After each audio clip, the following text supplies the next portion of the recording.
if somebody wants to be in movies, you can buy their life and say, we'll do 2 movies of your life for that year, or 3 or 4 or 5, depending on how interesting that person is. If their life is interesting enough, they can go on forever.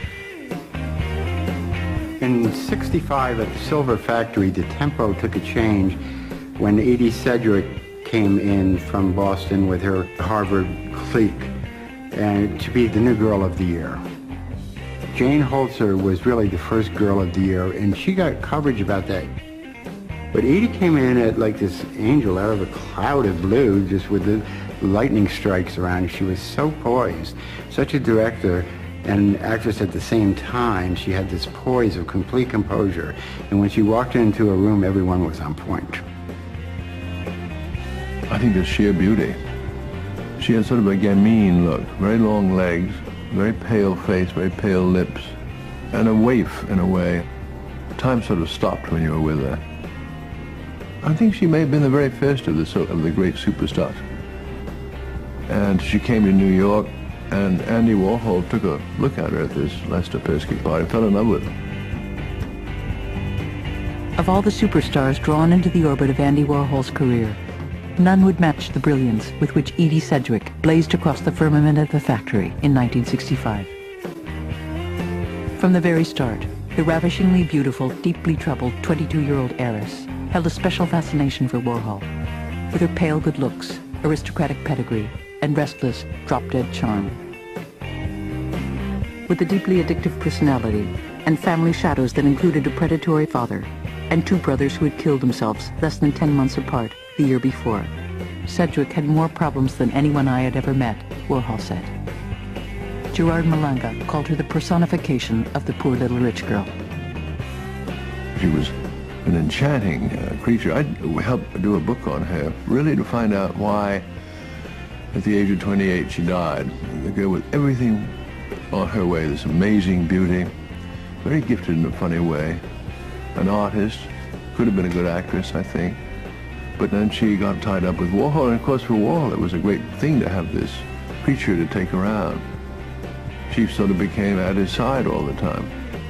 They went to parties together. What happened when he met Edie Sedgwick was that he saw her as his ticket to Hollywood. That was very clear. And he wanted me to write scripts that more and more were Hollywood films to show off her talent so he would be bought by Hollywood and make Hollywood movies. His only dream that he was never to fulfill. Oh, wow. Great.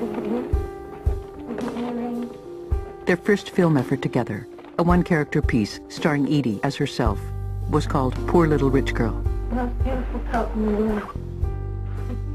Though half the film was out of focus, Edie's charisma shone through anyway, and her career as an underground film star was launched.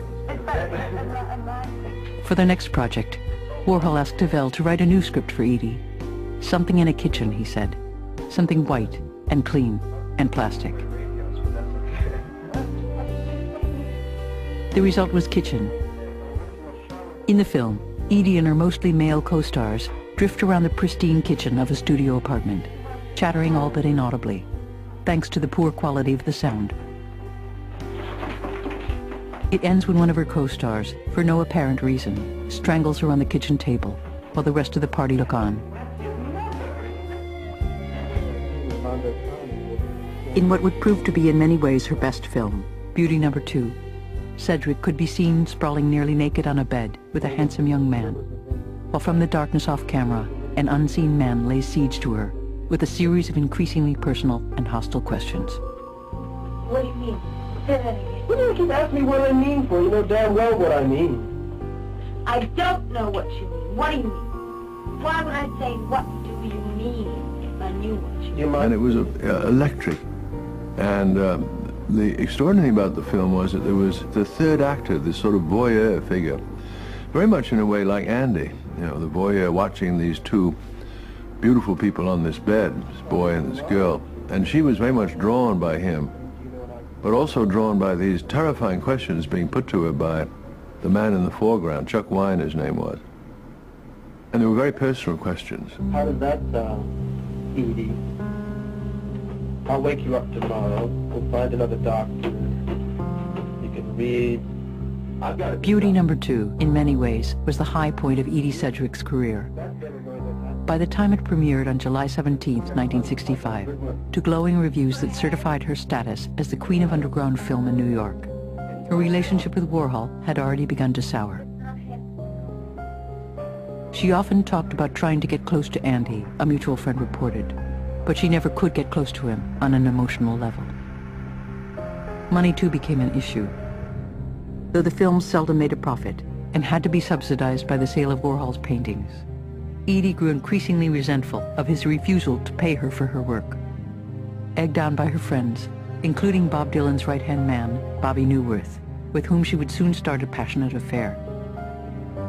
It was the beginning of a bitter tug-of-war between the Warhol and Dylan camps, which was still going on the day Dylan himself sat for 2 tense screen tests at the factory, 6 months later. By then, Edie herself had started the long spiral down into darkness and drug abuse that would end with her death 5 years later. By the time I came along, she had come back from Woodstock, a heroin addict, and there wasn't much you could do with her. And I think Andy knew that too, and that it was the beginning of the end. Many dreams were dying for him, that he'd keep trying with her, but he knew she wasn't going to take him to Hollywood. And in fact, every day she was heavier and heavier into drugs, so she couldn't, aside from not making Lon's work, couldn't remember anything anymore. When Edie Sedgwick started going into the outer darkness, Andy Warhol did not try and bring her back. Or if he did, it was a pretty ineffective gesture. So that's a factor that one must weigh along with the greatness and the brilliance and the talent and all the rest. His, I have to say it, his responsibility to these people who came into his world. Edie Sedgwick, because she came from a socially prominent family, ended up not dying in the streets exactly, but dying terribly at the age of 28. 28. That's just the beginning of life for most people. She looked like this bedraggled, wretched has-been at the age of 28. It was horrifying. It was sickening what happened. It was sickening what happened to a large number of people who were wrapped up in that dream. And a lot of people had their hearts broken forever.